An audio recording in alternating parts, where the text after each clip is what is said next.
Kush është dakord me bashkimin e interpelancave?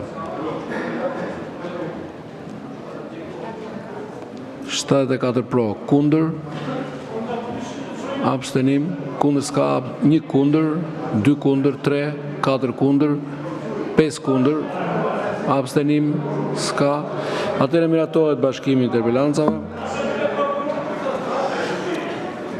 Se çdo një ose mirë.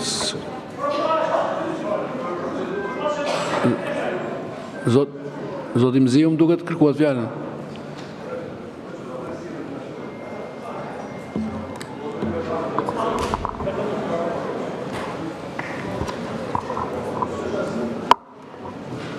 Unë dhe një grup deputetësh kishim kërkuar ka javë një interpelancë me Ministrin e Bujqësisë për shkak situatës kaotike që po kalon bujqësia dhe në mënyrë të papritur ju, zoti kryetar, bëni anullimin e kësaj interpelance me pretekstin se ne futemi në kompetencën e SPAK-ut sepse në interpelancë midis problemeve të shumta që ka sot bujqësia, ka të bëjë dhe me fondet e munguara të IPARD-it për bujqësinë.